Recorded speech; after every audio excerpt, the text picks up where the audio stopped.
Hello everyone.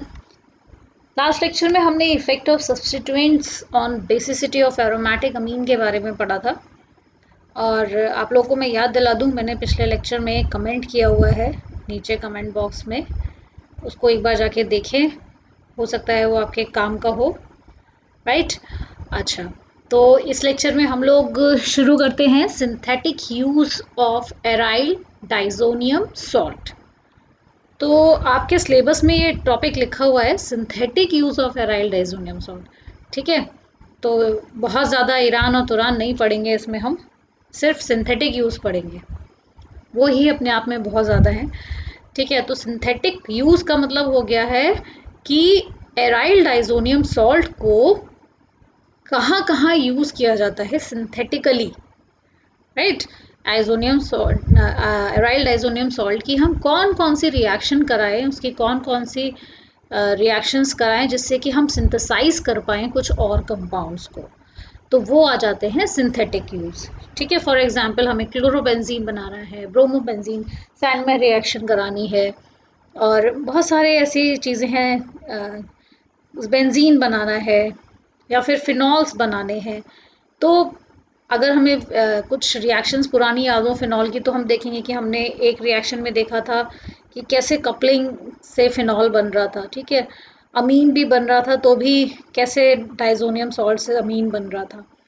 तो ये सारे सिंथेटिक यूज हो जाते हैं कि कैसे हम एराइल डाइजोनियम सॉल्ट का यूज करके एक कंपाउंड बनाए, उसको हम कहेंगे, क्योंकि हम बना रहे हैं तो हम सिंथेसिस कर रहे हैं, तो सिंथेसिस कर रहे हैं तो वो हमारा सिंथेटिक यूज हो जाता है।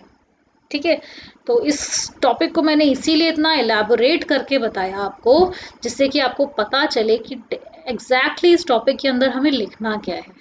ठीक है, तो बहुत जगहों पर आपको बहुत सारी एप्लीकेशंस मिलेंगी। ठीक है, जानना ज़रूरी है कि एराइल डाइजोनियम सॉल्ट क्या होता है, यहाँ पे भी हम देखेंगे, लेकिन स्पेसिफिकली हम किस पे फोकस करेंगे, उसके सिंथेटिक यूज के ऊपर, कि मतलब उससे कौन कौन सी रिएक्शंस होंगी। तो रिएक्शंस होंगी यानी कि उससे वो कंपाउंड हम इस एराइल डाइजोनियम सॉल्ट से बना सकते हैं। ठीक है, तो स्टार्ट करते हैं। सबसे पहले हम देख लेते हैं कि एराइल डाइजोनियम सॉल्ट होता क्या है। ठीक है, तो यहाँ एक हम एग्जाम्पल ले लेंगे, एराइल की जगह पे बेंजीन बना देते हैं। ठीक है, डाइजोनियम मतलब दो नाइट्रोजन की बात हो रही है। सॉल्ट यहाँ पर कुछ भी लगा हो सकता था, एक्स कहीं पर मिलेगा वो भी ठीक है। ठीक है, तो ऐसा करके सॉल्ट बना हुआ हो सकता है, अदरवाइज हम इसे लिखेंगे N2Cl। ठीक, तो ये हमारा हो जाएगा बेंजीन क्लोरोडाइजोनियम। राइट, तो यहाँ पर प्लस लगा दीजिए क्योंकि वैलेंसी आपको बैलेंस करनी है। इस तरह से सॉल्ट को रिप्रेजेंट करा जाता है। ओके, तो ये हो जाता है बेंजीन डाई, यानी दो डाइएजोनियम, एजो मतलब नाइट्रोजन की बात हो रही है, डाइएजोनियम क्लोराइड Cl। ठीक है, तो देखिए हम बहुत सारे बेंजीन डाइजोनियम क्लोराइड्स के जैसे और भी एराइल डाइजोनियम सॉल्ट्स की बात कर सकते थे। यहाँ Cl की जगह कोई भी और एटम कुछ भी लगा होता, ClBr कुछ भी लगा होता तो वो भी सॉल्ट कहलाता, लेकिन हम पर्टिकुलरली इसका एग्जाम्पल लेके चल रहे हैं। सारी रिएक्शंस हम इसी से दिखा देंगे तो भी चल जाता है। तो पर्टिकुलरली हमने यहाँ एराइल डाइजोनियम सॉल्ट की जगह क्या ले लिया है, बेंजीन डाइजोनियम क्लोराइड। तो यहाँ इसको हम इसका एग्जाम्पल लिख लेंगे। एराइल डाइजोनियम सॉल्ट का एक एग्जाम्पल है बेंजीन डाइजोनियम क्लोराइड। ठीक है, अब ये जो डाइजोनियम सॉल्ट्स होते हैं ये बहुत ही सुंदर होते हैं, बहुत ही कलरफुल, रेड से लेके ऑरेंज येलो की रेंज में इनके प्रोडक्ट्स होते हैं, बहुत ही ब्यूटीफुल कलरफुल कंपाउंड्स होते हैं ये। तो ये देखिए मिथाइल ऑरेंज एक डाई है, कितनी ब्यूटीफुल लग रही है ये भी एक टाइप की एजो डाई है। मिथाइल ऑरेंज को हमने बहुत बार इंडिकेटर की तरह भी यूज़ किया है। तो देखिए यहाँ पर कैसे जब बेस में हम मिथाइल ऑरेंज ऐड करते हैं किसी में तो येलो कलर का हो जाता है, और एसिड में जब मिथाइल ऑरेंज ऐड कर रहे हैं तो रेड कलर कुछ दे रहा है। मिथाइल ऑरेंज का खुद का कलर जो न्यूट्रल का है वो ऐसा होता है। तो एज अ इंडिकेटर की यूज़ में हमने इसको देखा था पहले भी। ठीक है, तो इन डाइज की कुछ कॉमन एप्लीकेशन है, बहुत ही इम्पॉर्टेंट है। जैसे कि ये जो डाइज होती हैं वाटर फास्ट डाई के रूप में यूज़ होती हैं फैब्रिक्स के ऊपर। सिंपली क्या किया जाता है कि एक्वा सोल्यूशन बनाया जाता है डाइजोनियम कंपाउंड का, और उसके ऊपर सोल्यूशन डाला जाता है उसको, और उसको डिप कर दिया जाता है फैब्रिक को उसके अंदर। ठीक है, तो आप देखते होंगे कई जगह पे जहाँ पर आपने फैब्रिक कलरिंग होते हुए देखी होगी, तो वहाँ पर भी क्या होता है, एजोडाइज का बहुत बड़ा यूज़ है। इन डाइजोनियम कंपाउंड्स का बहुत बड़ा यूज़ है। सॉल्ट को यूज़ किया जाता है फॉर फास्ट फैब्रिक्स कलर के लिए।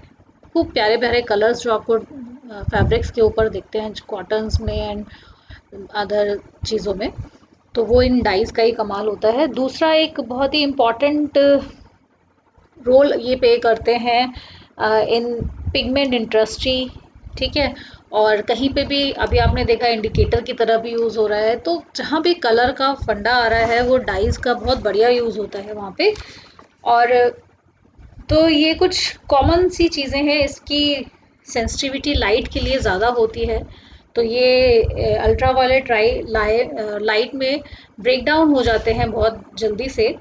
तो इस वाली जो प्रॉपर्टी है उसका यूज़ हम प्रिंटिंग, जब प्रिंटिंग हो रही होती है पेपर्स की, तो पेपर प्रिंटिंग में भी, डॉक्यूमेंट की रिप्रोडक्शन में भी इसको यूज़ किया जाता है। ठीक है, तो डाइजोनियम सॉल्ट ऑरेंज सॉलिड के नाम से एक चमकता हुआ ऑरेंज सा सॉलिड होता है जो भी हमने देखा था, उसका यूज़ होता है बहुत अच्छे से। तो इस ऑरेंज सॉलिड को अगर आप सर्च करके कहीं देखोगे, येलो सॉल्वेंट 7 के नाम से भी जानते हैं कहीं कहीं पर, तो सॉल्वेंट 7 येलो सॉल्वेंट येलो 7 के नाम से सर्च करोगे तो आपको ये सुंदर सा येलो कलर का एक कंपाउंड दिखाई देगा। उसको हम बोलते हैं पैरा हाइड्रोक्सी एजोबेंजीन। ठीक है, जनरली जो कि डॉक्यूमेंट वगैरह को में यूज़ होता है, प्रिंटिंग ऑफ डॉक्यूमेंट्स में। ठीक है, तो प्रिंटिंग के टाइम पे कोटिंग की जाती है फिल्म की।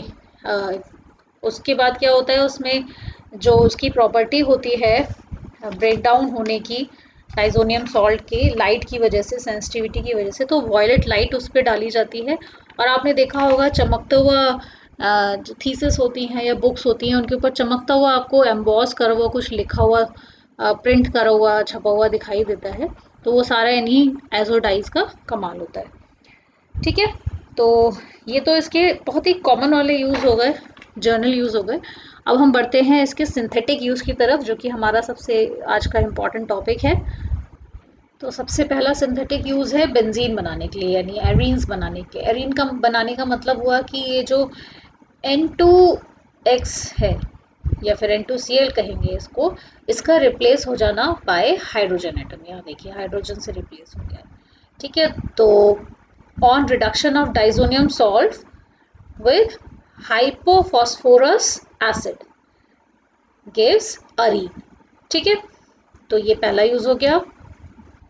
दूसरा है सिंथेसिस ऑफ फिनॉल। यहाँ मैंने बेंजीन रिंग ना बना के AR लिख दिया है। ठीक है, तो कंफ्यूज मत होइएगा। Aqua solution of diazonium salt is heated and acidify, plus H लिखा हुआ है ना यहाँ पे, इसका मतलब है एसिडिफाई कर दिया टू फॉर्म फिनॉल। तीसरा हमारा बहुत ही इम्पॉर्टेंट नेम रिएक्शन है, जिसे हम सैंडलर रिएक्शन भी कहते हैं।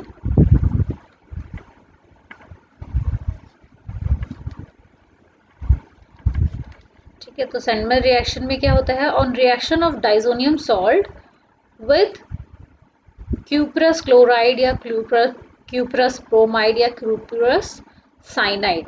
ठीक है, इन तीनों से ही करा के देखेंगे। तो the reaction of diazonium salt with cuprous chloride, aryl chloride या एराइल ब्रोमाइड या फिर एराइल नाइट्राइड फॉर्म होता है। ठीक है, क्या क्या फॉर्म, एराइल क्लोराइड यानी फिनाइल क्लोराइड, फिनाइल ब्रोमाइड या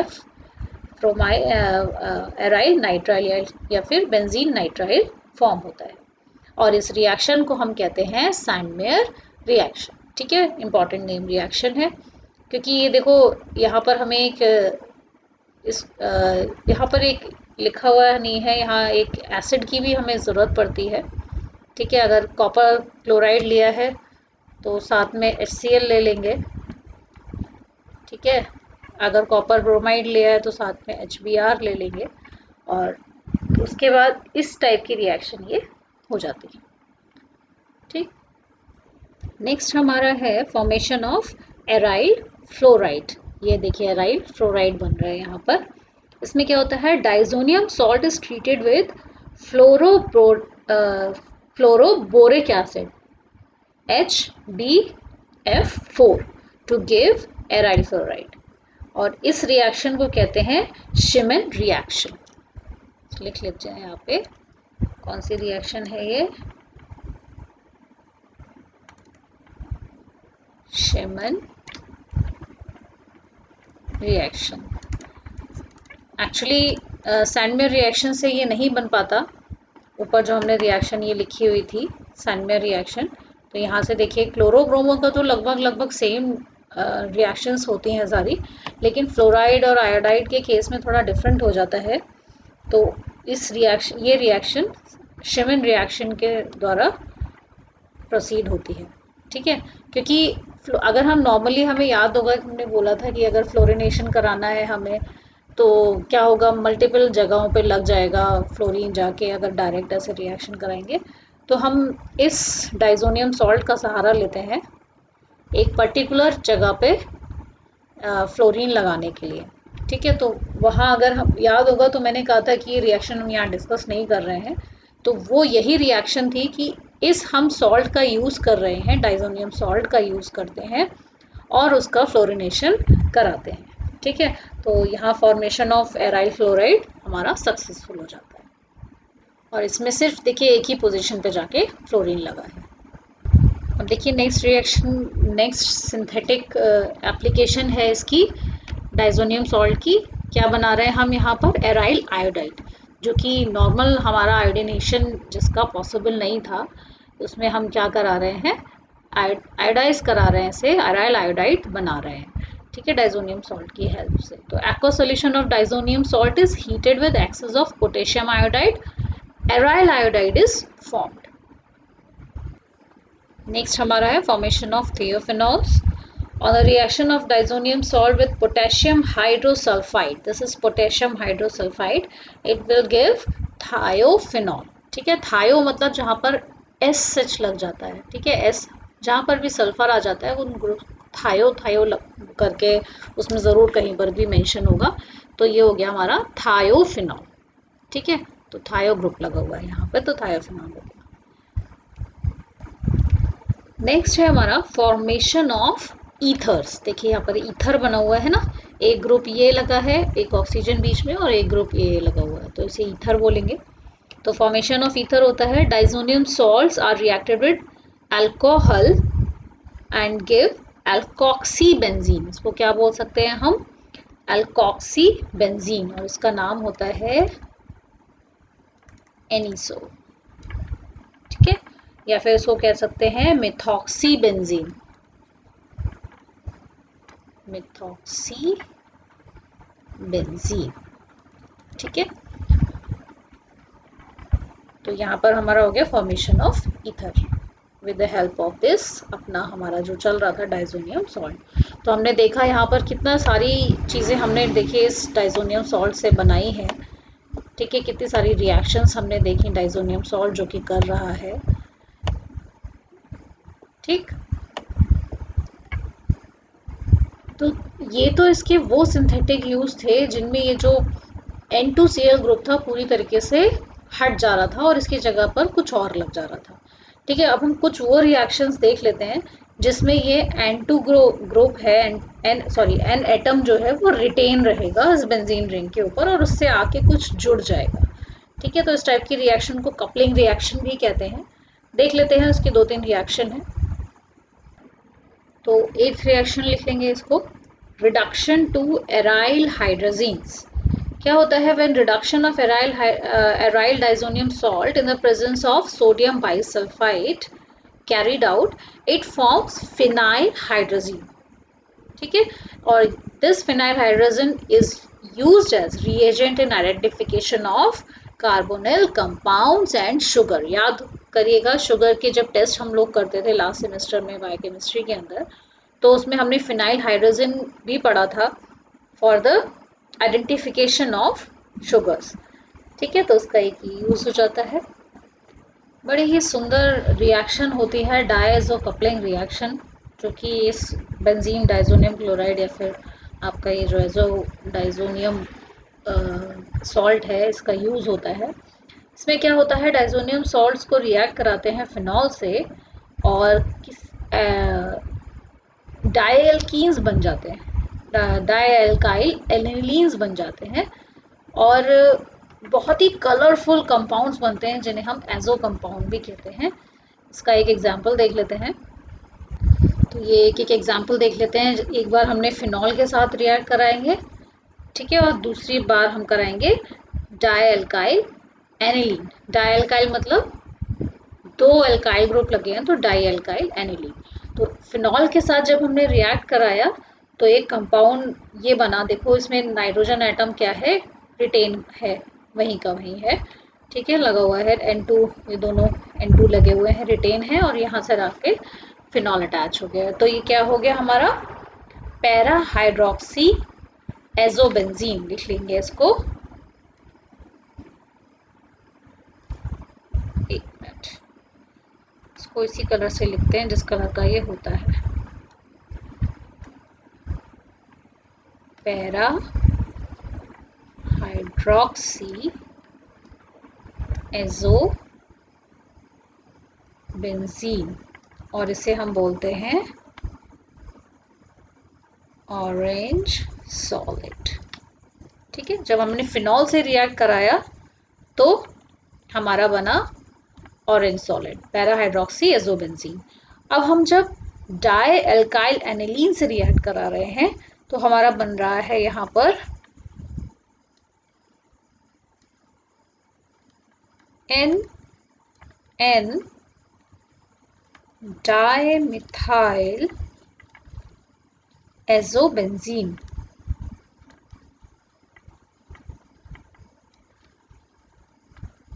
NN डाइमिथाइल, इस N पे दो डाइमिथाइल लगे हुए हैं इसलिए इसको NN डाइमिथाइल बोल दिया एजोबेंजीन। इतने पार्ट को, ये जो हमारा इतना पार्ट है ये हो गया एजोबेंजीन। यहाँ पर भी आप देखिए इतना पैरा हाइड्रोक्सी यहाँ लगा हुआ है और इतना पार्ट है जो एजोबेंजीन है।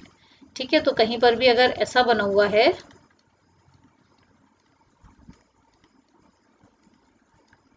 तो वो आप उसे बोल सकते हो वो एजोबेंजीन बना हुआ है। ठीक है, अच्छा, तो NN डाइमिथाइल एजोबेंजीन, इसे बोलते हैं yellow solid.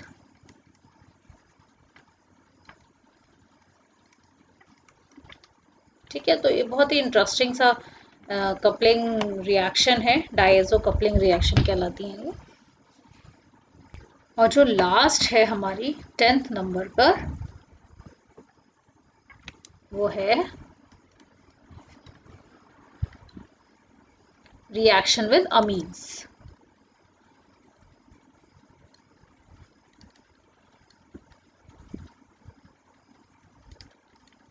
Reaction with amines में क्या होता है, रिएक्शन लिख लेती हूँ मैं। तो ये होता है रिएक्शन विद अमीन्स। तो होता क्या है, on reaction of diazonium salt with primary and secondary amines in alkaline solution to form diazoaminobenzene. ठीक है, so the diazoaminobenzene on heating in acidic medium क्या होता है, रीअरेंज हो जाता है टू गिव एजो कंपाउंड। ठीक है, तो कौन सा एजो कंपाउंड मिलता है यहाँ पर हमें, पैरा।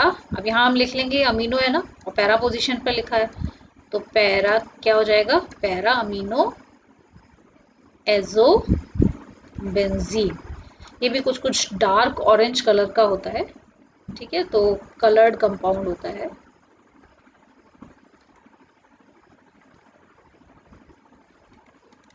राइट। तो यहाँ आपका यूनिट सेकंड का टॉपिक सेकंड जो था वो फिनिश हो जाता है। नेक्स्ट लेक्चर में हम लोग एरोमेटिक एसिड स्टार्ट करेंगे। तब तक इसको अच्छे से नोट्स बनाइए, पढ़िए। Bye, all the best.